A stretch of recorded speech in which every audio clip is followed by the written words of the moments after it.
isn't me you're looking for. I think we're just getting like We're just giddy now. we had a Mackie Doodles. We did. We had a McDonald's breakfast. We did. Yummy. Breakfast of champions. Breakfast of champions. And see, not even hungover. I know. I know. What? I mean, we were just saying there before we started that we were like, oh, we catch up, but like we literally know everything about each other's day pretty much now. So that it seems so fake. But all we've been talking about is, holy shit. I know. The response. I know. The feedback, the stories, like the comments. People, so Motherloading, for anyone who doesn't know, and we're going to brag a little bit now. Yeah. We are two women. We think we're great, but like the world doesn't know us. We're not famous, right? We're not influencers. We did this podcast, and the studio were very clear with us that the expectations needed to be low, and that it would be an organic growth. And they believed us and in us, and we got sponsors, which was great, and all the rest. Nobody in a million years, especially me, I didn't visualize it or manifest it. So maybe we have to say thank you to you that I would wake up on that Tuesday morning with a text from the studio and a picture going, what the actual fuck? Yeah. You've made it into the top, well, at that stage, it was the top 30, wasn't it? Yep. Ahead of Louis through. Then we went up to like number 15. And like it just moves around all the time now. Like unreal. Ahead of like cult podcasts, Louis Theroux, like we were up there. Yeah. And like it was in our first couple of days, our first week. And we've got all of you to thank for that. So thank you so much. Unbelievable. And like to our friends and family who supported. And friends and friends. And friends and friends and friends. Amazing. And then like new listeners. And obviously for Michelle and I, we just want to keep it going. We really want to build this community, and we need to. We just hope you don't think it's shit. Like delete. Yeah. That you stick with us. We build this community. We're probably going to do a little plug because we really need you to share and download and follow and subscribe because we just can't get budgets and we can't make it better without those statistics, can we not? No. But because of all the incredible feedback, we wanted to dedicate an episode to the listeners. Yeah, questions and stories. Yeah, because we got so much great content, didn't we? We really, really did. And we talk about ourselves way too much as well. So I've loved reading through them. Yeah. And like we've said so many times before, this is not like it doesn't just happen. It takes a lot of effort and a lot of work. And sometimes when we've both had really full on days and then we've got podcast stuff to do and then you think, gosh, it's a lot of hard work. And then you get a message through that says, thank you so much. Like listen to episode 2, really could relate. You've given me like a spring in my step today, or, I laughed today when I'm having a really crap day. And it's all worthwhile. Like 100%. Because we wanted, wasn't it? Yeah, because it is a lot also to put ourselves out there the way we have. Like we've shared some really personal stories. We've been vulnerable. We have been our authentic selves, as they say, and that is going to open you up to a whole world of criticism. And there were people in my life that were naturally, because they cared about me and protected me. They were like, "Are you sure you know what you're doing?" We did it because we knew there were people out there that needed that support and they needed those conversations to be had. And those messages of, we had one this morning. I was having a really shit morning. I put on episode number 5 and it was exactly what I needed to hear. Yeah. Or whether it's the baby loss, like people saying they feel seen, they feel heard. People kind of joking, like, someone I don't really know, I know them as an acquaintance, not a friend, sent me an email or a message and was like, thank you. You are saying everything that we all experience and we all live, just none of us have the balls to say it. Yeah. I'm sure there's people out there going, oh God. But like, I think most of the time, everything we're talking about, people have lived. Yeah. Yeah. So let's actually go through some. Yeah. Okay. Do you want to start or will I start? Yeah, you can start. Right, I've got one here. They're all anonymous, by the way. Yes, they are all anonymous. And we'll probably be flicking through our phones because we did try and like bring them all together because they're coming from multiple different platforms, but we didn't We do just a very took good. screenshots, okay? It was too much work. I've been married for 11 years, and I swear the only conversations we've had lately are about what's for tea, know that, kids clubs, or who's doing the school run. After your episode, I actually booked us a date night.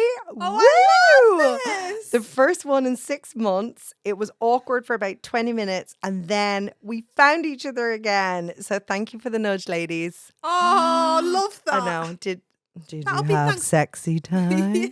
That'll be thanks. You know, you've posted on our page, haven't you? Like Yeah. reconnecting with Mark and Yeah. how important you've spoken about date nights Yeah. are. Yeah. Because I'm not not there yet. Yeah. But you know, when my baby's here, I'm sure it's going to come to the forefront that we need to make more effort with each Yeah. other. So Yeah. Yeah. that'll be thanks to all. I'm really happy to hear that. So am I. You've Oh. a few. Thank you. We'll move. Should we do a question? Yeah, go on. This is one I think more angled to you, Okay. Nikki. But do you both think marriage counselling can work if only one partner seems willing to change, or is that just delaying the inevitable? It absolutely can work. It absolutely can work. Like Mark, I think I said on the pod, he wasn't that keen. Yeah, but hesitant. Yeah, and there are people who are just like point blank. But actually, when he went, he would say he wouldn't maybe be as like shouting it from the rooftops as I would, but he has openly said, I completely misjudged what it was going to be about. I definitely he has taken some value from it, and without a doubt, his behavior, even when he doesn't want to admit that it's from the counselling, I know it is subconsciously. So Yeah. I would say, don't like aggressively push. Just kind of say, look, just do one. Yeah. Just do one and see what they think. And I guarantee probably he'll come away and be like, oh, okay. Or she. Maybe it Yeah. was from a guy, I don't know. Yeah. So I would say go for it. Go for it. And I guess the idea with marriage counselling is, you know, the counsellor's going to be planting seeds. That's not to say that they won't grow in between sessions. So your partner might not seem willing to change, but yeah, I would, because give it a go, give it a shot. Yeah, definitely. Right, let me pick one random one. Okay. My sex drive after having my second baby. My sex drive disappeared after having my second baby, and I've been feeling broken about it. Hearing you both be so open made me cry. I didn't realize how much guilt I was carrying. Thank you for normalizing that for me. And I do think that's really, really important. And I mean, we're not going to add much to that, I think, because like that journey is your own, I think, really. And there's not really much that we can say, just that we feel you. We've all been there. There is no normal sex drive. Yeah. As I was reading that out, the word that came to mind was acceptance, which Rosie talked about a lot in our hormone episode, which is there is a lot to be said for just accepting that you're in a certain phase in your life. Yeah. So when you feel it really becomes a problem, we can give you tips and tricks, but like that's kind of where you are now. Yeah. Perfect. Okay, we've got a lady here about the finance, which, by the way, we've had such great feedback about the finance episode with Amelia Powell. Yeah. It was a really powerful, informative, She's great, isn't she? episode. She's so lovely. She's amazing. So we've just got somebody here saying, the finance episode was a game changer for me. I used to bury my head in the sand about money, but your guest made it so digestible. I finally opened a savings account. A tiny step, but I feel proud of myself. Good for you. Oh, well done. Yeah, good for you. And actually, I suppose because I saw as you were reading that, the question underneath, which is somewhat linked about what's one of the first steps you can do, is should you have joint accounts or keep your own individual accounts? That's one that everyone and I has, thought isn't it? and I thought that was really interesting, and because I think about this a lot. Where I'm at in life is, so Mark and I have the joint account, which I referenced on the pod. But we've had to have some conversations, and actually to Amelia's point, we are now consciously having the conversations more regularly on what are the outgoings, that we change what goes into that joint account. So what are our expectations? What are our outgoings? What's the journey? Yeah. And what needs to go into that pot that is fair for everybody? So that and we use that joint card then for everything in life, not just like the money that was going in was just to pay a mortgage and pay this. We weren't thinking about the shopping and the kids stuff and all the rest. So now we put in extra money. But for me personally, and it's very different for everybody, I do think having then your own separate account is really important. Yeah. Before your independence, even if there's nothing in it, it's for you. Yeah. It's your little rainy day money or your £1 million house, boat, whatever. Like everyone makes different money. That's yours and that's what you deserve and what you've worked for. Yeah, I agree. Yeah, so I don't think you should put everything in the pot. Not everything. No. And plus, if everything's shared, like you'd see everything that you were both buying. What if your partner wants to buy you a treat? Yeah. That's what I think. What if your partner... What if, Jack, if you're listening, what if your partner... And if that partner was to buy you a treat, Michelle, what would it be? What would it be? Because, like, you're due a push present. Well, he said to me the other day he's bought me one, but it's on its way. But Jack, I know. What? Like, I'm 2 kids down. I'm still waiting for that push present. And like a couple of people messaged me going, "Did you get engaged?" Because I wear a ring on this finger. No, my fingers are just too fat on all my other hands that it doesn't fit. Mark got me that for my 40th, actually. I love it. Yeah, it's a prehnite stone. Prehnite was during the time of the fertility channels. I'll probably get that wrong too. It basically means strength and courage. I love that. I know. It gives me... Did you choose it? Yeah. No, I didn't choose it. He chose it. Well done, yeah. Mark. It gives me 90s mood ring vibe. Oh, I'd love the mood ring. But no, I'm not engaged.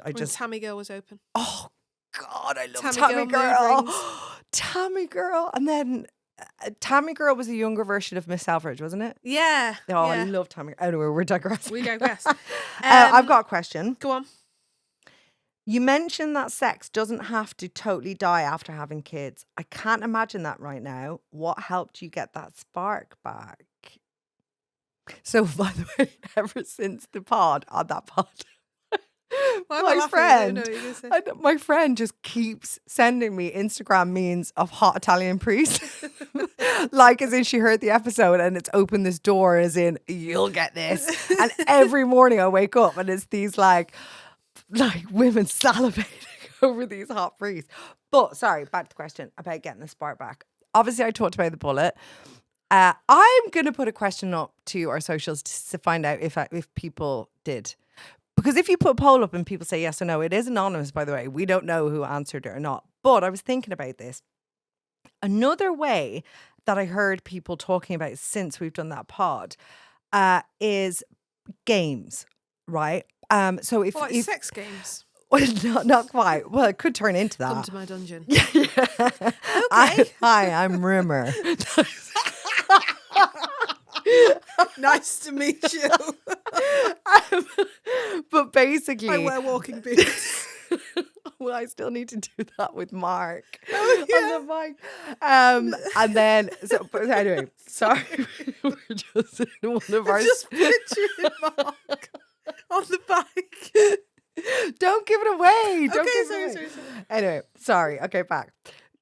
No, someone was telling me that there are these cards you can get. So again, Stephen Barr. What? Why?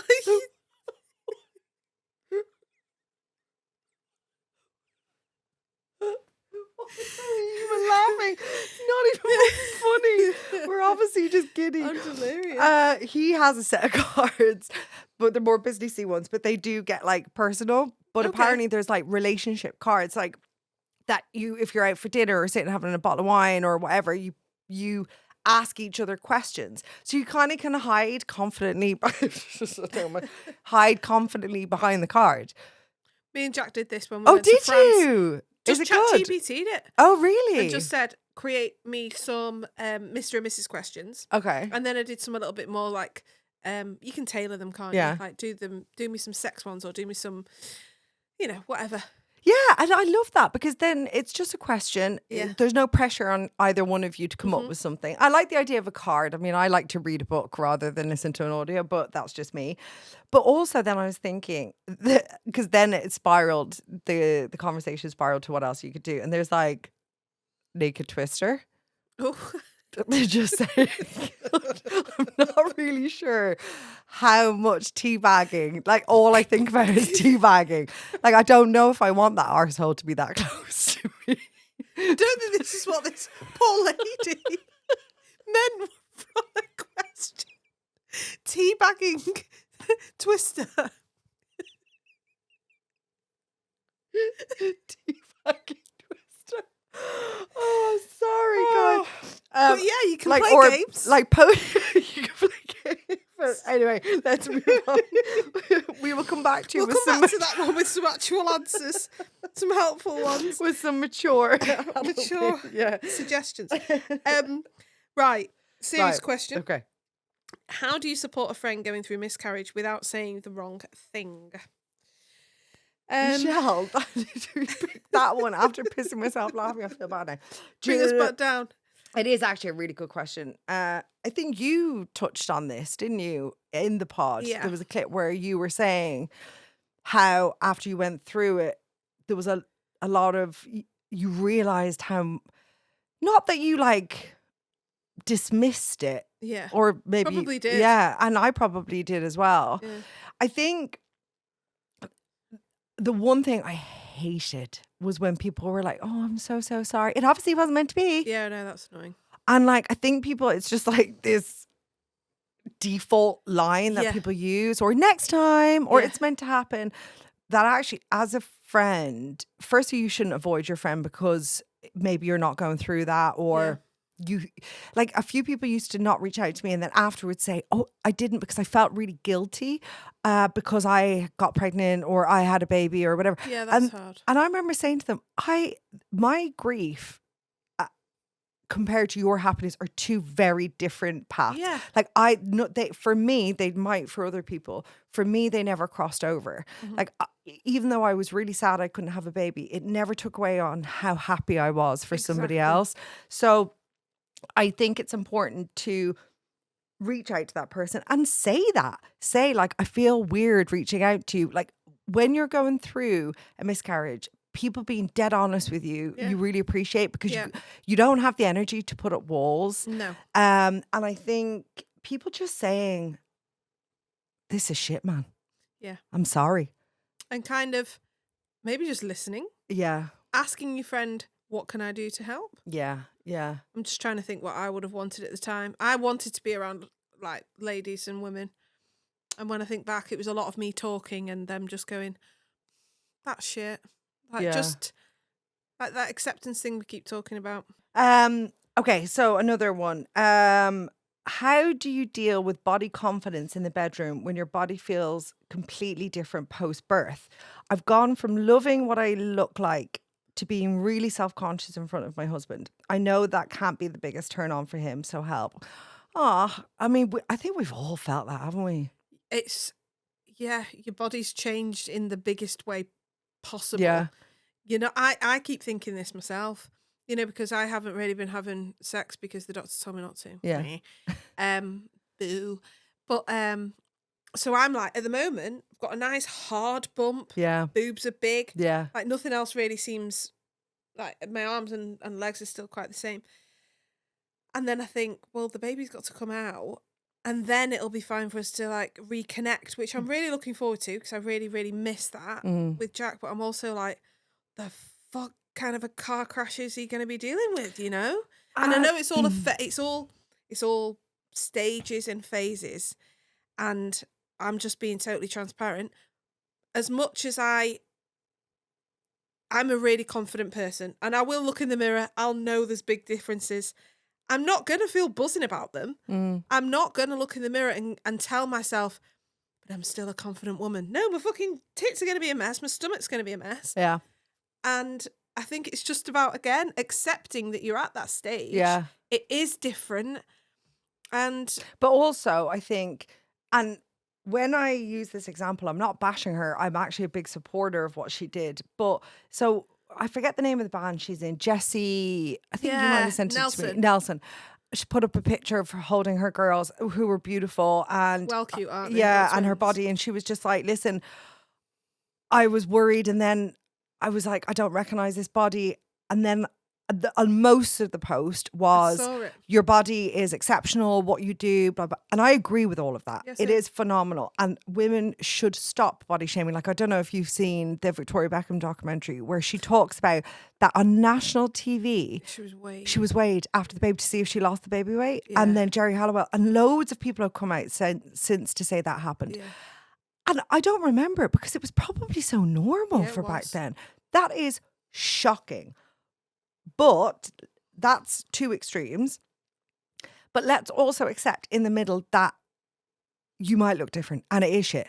You're going to look different. And you don't have to sit there and be like, but my body's so beautiful all the time.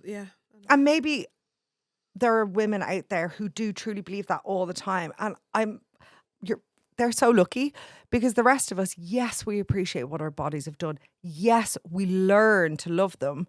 But it is a bit of a journey there. 100%. Like, I think we all feel it. There is a level of acceptance. Your partner definitely sees it less than you do. Yeah. And we're in our own heads so much. And like the amount of times I would say it to Mark and I would think in my head, oh, he's only just being nice. He's obviously not going to tell me I look like shit. But then I would look at him in the eye, and you talked about this before. When do we really, truly look at ourselves or people in the eyes? And he genuinely was like, you're gorgeous because I love you and you had our kid. Yeah, exactly. They're just in it for the ride. I don't know. Do you know? Like, yeah. Anyway. And control the controllables as well. We've said that before. Do what makes you feel good. If that's putting on a bit of tan or, drying your hair nice or putting on a nice moisturiser, control the controllables. Agreed. This is a good one. Yeah. Can I just share this? Yeah, go. So it's not a question. But it's after your sex episode, I realised I've never actually talked to my husband about what I like, ever. We've been together since we were teenagers. So I poured a glass of wine, put the kids to bed, and we had the talk. Honestly, it's changed everything. I feel more confident and we're more connected. Oh, amazing. And it's an awkward chat to have if it's not something you've touched on for ages. Yeah, it is. And like, I think we said this in the actual pod. For some people who genuinely can't have the chat, other people have written a letter, and some might say that's even more awkward. But sometimes just putting it out there and be like, eek, and turn your head and then talking about it later might help. Yeah. But I just love that she had the confidence to just do it. So and I would say to everybody, like everything in life, the idea of something is often worse than the actual event itself. So if you did have the conversation, you would be so shocked about what doors it opens, because all of a sudden, not just for you, but your partner goes, oh, well, I didn't think you did, and this and that, and all of a sudden you just feel so giddy and connected with your partner. I'm just thinking about all the dear John, I actually like it in the heart. Lots of love, me. I'm so glad you said. Oh, could you imagine? Right. I'm newly divorced with 2 kids. And honestly, this is probably a good one for you. I'm newly divorced with 2 kids. And honestly, I haven't found it easy. I get into my head about not being capable. And I often beat myself up once they're in bed because I've lost my patience. Your chat about rediscovering yourself after separation really hit and inspired me. It's scary being on your own, but I'm starting to see some light, a silver lining. I thought the other day, this is actually quite exciting, and that's thanks to you. Oh, stop, I'm going to cry. I know. It can be very much a mindset thing, If you go into it thinking this is going to be the worst time of my life, and of course, it's a struggle. Yeah. It is. But I love that she's just reframed that. Said that it's actually quite exciting, because it fucking is. Yeah. And like everything, it is going to be hard, but you have to just keep remembering why you're doing it and giving yourself a break. If you lost your patience, you can go back, you can apologize. It's a moment in time. It won't last forever. And when you're ready, do things that make you feel amazing. Whether that's going out with your mates, it's going to the gym, it's having Twister. playing Twister. Tinder swiping with all the knobs and their knobs. Yeah. Maybe you might find a hiking, wearing, biking, Baby wiping. boyfriend. Okay, how do you keep connection alive when you're just so touched out and exhausted from motherhood? Well, that was kind of like years ago Yeah. for me. I think then for me, like I talked about it on the pod, is as much as you're so tired, the idea of booking it, thinking about it and going is actually exhausting enough. But trying to get a date night and or get a night away even more so. Which actually totally random thought. I was just reminded me the last one Mark and I went out. We went to a wedding, my cousin's wedding, which was the most phenomenal wedding, by the way. But I was so tired around that time that I sent them, they had a honeymoon fund for their present. So I sent them what I thought was €200. And I like rock up at the wedding and I'm like, hey, congrats, like whatever. And we were talking to them and I was like, oh, that was such a cute idea about the honeymoon fund and everything. And my cousin just goes to me, yeah, I'll send you a card to thank you for the €2. And I was like, what? And he was like, and I didn't know if he was being sarcastic or not. He? So I opened up my phone and I was like, and I was saying it to them like it's in you're welcome for the €200. I opened up my phone. I sent them €2. €2. They must have opened. Take that €2. Enjoy yourselves. Don't spend it all at once. I was fucking mortified. So then the dilemma was, do I send them 198? Or do I send them another €200? What did you do? I sent them €200. Yeah. Because I felt like I would look tight if I'm from €2 to... You've had your €2 from me. Anyway. Have you booked it? When's your next date night? I always like hearing about your date nights. So we're going on a day date on Saturday because it's my birthday next week. Obviously Mark had not organised anything for my birthday. Oh. I mean, we have the conversation every year, and every year I think maybe this will be the year. It's never the year ever. So I have organised us to have a day date on Saturday. We're just going into Manchester. I don't know why I said that so funny. Going into Manchester, and he's going to buy me a little birthday present, and we're going to have a late lunch somewhere, and then we're going to be home by like 7, 8 o'clock, and then just stay at home. Do you know what we got, and we love to do, and we rarely do? We got an old record player. Jack wants to buy one. Oh, it's amazing. I'll send you the one I have. It's great, and it's modern but looks retro, so the sound is really good. And then we just listen to records and open a bottle of wine. And then we have also already booked, I say we, me.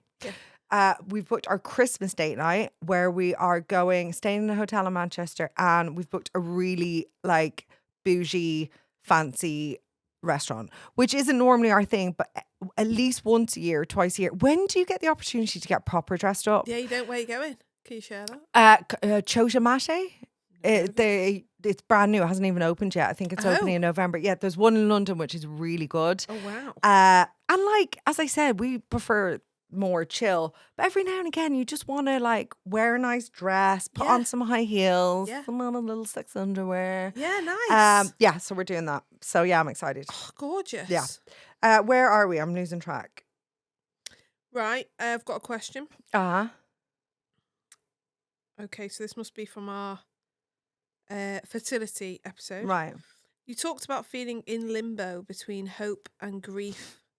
How do you live normally in that space without it taking over everything? It's because it goes like this, doesn't it?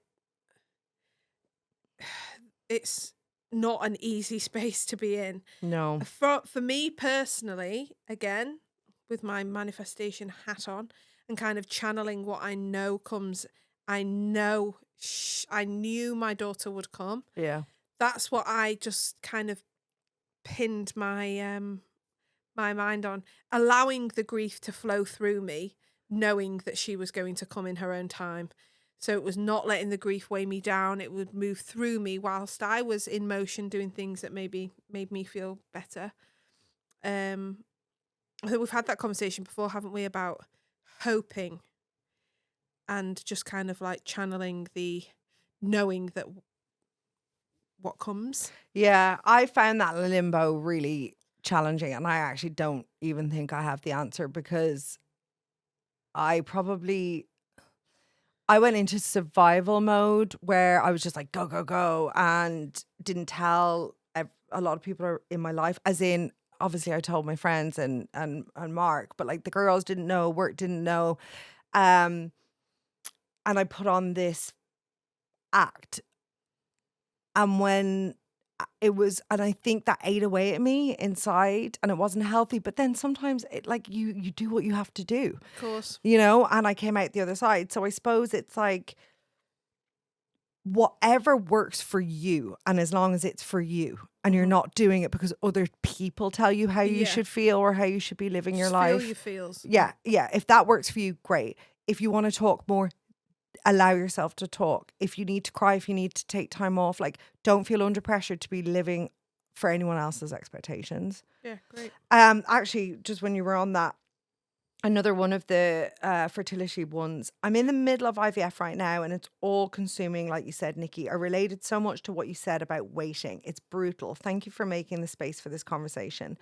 Yeah, you're welcome. And it is a really tough one because, like, oh God, like, so much goes through your mind in waiting, and then you imagine, and then you're like, stop imagining, because then I don't want to get my hopes up, and then you think, no, I need to think positively, and you know, it's just exhausting. Yeah, it is really exhausting. And as I said, I really feel for those people that keep trying, because it's really hard, and maybe it's worked out for them in the end, and maybe it didn't. I'm always really.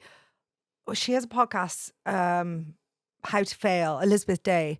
I always think she speaks so eloquently about that journey, because she had fertility challenges, and they kept going, and she did not become pregnant. And unfortunately, I think my understanding is it was the catalyst for her marriage ending. And she has since moved on, has a new partner, but she resigned herself she wasn't able to have children, or she was going to embrace her life. So she has very much moved forward with this acceptance of not having kids. She talks a lot about it in her own podcast, and I think she might have written a book, but listen to her. She just has a lovely, lovely way of describing the journey and all the rest. So that's nice. Yeah. So have you heard of her? No, she's really good. I might recognise her. Yeah. Okay, I've got one. So this was, I have to tell you, I hope I give it justice. It was voice noted to me, so I can't, like, obviously read it out, but I know the story, so I will just say it to you. So this is from someone I know, but obviously their name will remain anonymous. But she actually, she links to so many parts of our episodes. They really struggled after baby number 2, and they separated, actually, but they got back together. Oh, nice. Yeah. So they got back together. I don't hear that often. No, got back together, and they were having shitloads of sex, like loads. They had all the conversations we talked about, spiced it up. They did this, that, the other. Anyway, she kept getting thrush. We've all been there, and it was reoccurring thrush, and all the normal, all the normal over the counter stuff didn't work. So she was like, "I'm gonna have to go to the GP." So we have a group of mum friends, and we kind of know the dads. So anyway, she rings the GP, and she's like, listen, this is what I'm having. Like, ideally, if I could get a female doctor, that would be great. And they were like, yeah, no problem. So the English system, the NHS, doctors move around surgeries, and it really depends who's available. So said person goes in for her thrush appointment to talk about her vagina and why she has thrush and how reoccurring it is, and it is one of our mum's husbands. No. And she's like, They must hi, have switched hi, off. Dr. Tom. And she's like, fuck, what do I do? Like she said he either knew it was her and just pretended. Professional hat. Professional hat. Or maybe he didn't put two and two together. So she had to go along with it and had the whole appointment talking in detail about her thrush. And then she said the icing on the cake, she went to the pharmacy and one of the school dads was the pharmacist. No! And she's like, it is bad enough having thrush. Why are you doing this to me?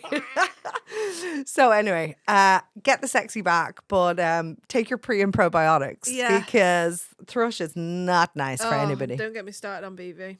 Yeah. Oh, I know. When people don't talk about BV, do you know it's That actually was the worst only thing I've ever had. Do you know? In my life. Yeah, it is awful. I've only had it once, and the problem is, and when I got it first, I hadn't a clue what was going on, and I had it later in life too, not like recently, but in my 30s, early 30s. I feel like if I talk about it, it's going to happen to me. Really, yeah. Oh my, you'll manifest. But I didn't know what it was, and then it's a persistent fucker, isn't it? And it's just horrible. But it does. When it happened, and I really like sulkily. What is the right word? Sulkily. Said to friends of mine, I was like, "Do this happen to you?" They're like, "Yeah," but I don't ever remember anybody using the word BV. No, I think it's because it's one of the. I don't know. Well, it's pleasant, is it? Yeah, but but do you think people associate it with being like in inverted commas dirty, or that you're like not practicing safe sex? Because it's not. That's absolutely not what it's about. That was the case for me. Friday, Saturday, Sunday, baby. They obviously didn't wipe hard enough on those baby wipes. But that's the thing, like thrush and BV and all that, it's not even from sex half the time. Often it can just be low immunity. Yeah. It could be your pH balance, like whatever. It's so unpleasant for us. Yeah, it is unpleasant. Right, should we do one more? Yeah, do one more. Or I have actually some of the really nice, gorgeous comments that we've gotten. Yeah, let's do that. Do you know, I'm going to do a little like layout with them all, and we should post them to say thank you, put them up. Oh, let's do it. So some of the comments that we've got, where am I here? On our Instagram page. Oh. Your podcast makes me feel like I'm sat at the table with friends. Please never stop doing what you're doing. Aww. Oh, that is so nice. Whoever would like to sponsor season 3, so we don't have to stop doing what we're doing. Yeah, that'd be great. That'd be great. Every week I listen while folding laundry and end up crying, laughing, or both. Mark does that for me. I don't do that. No, I do. It's made me feel part of a village I didn't even know I needed. Yeah. And that's, you talked about the village a lot, didn't you? I do. You both compliment each other so well. It's nice to hear a normal podcast from women who aren't celebrities, who I have nothing in common with. That's really nice. And we kind of said that before. And all respect to celebrities. I love a celebrity podcast and I love an influencer podcast. And maybe in time we may have like people who are more out there. But week to week, we like to try and keep the theme of everyday women that we can relate to. Yeah. And we've had opportunities early on to have like quite established guests on, but we chose to have women that we love, that we've experienced with, that we've met, that we know have given a service to someone else, and they may have lesser followers, but that didn't matter to us because it was the quality of what they were bringing, the value of them, the value, they were part of our village, and that was the whole kind of thing. So relatable. We've got a lot of the relatable ones, which was really good. What we're after. So I think like we just want to keep doing what we're doing, don't we? Yeah. And hopefully we have so much fun. Yeah, and hopefully people will really like the episodes that we have coming up. I mean, we're not going to lie. A lot of them from when they drop will be pre-recorded because there's a baby coming. There's a baby on the way. There's a baby on the way. And please let us know what you like and what you want to hear more of, because what then would you like us to discuss? Yeah, exactly. All right, sweet pea. I will see you on Friday. Or not. We'll I might see 2 of you on Friday. All right. Mwah.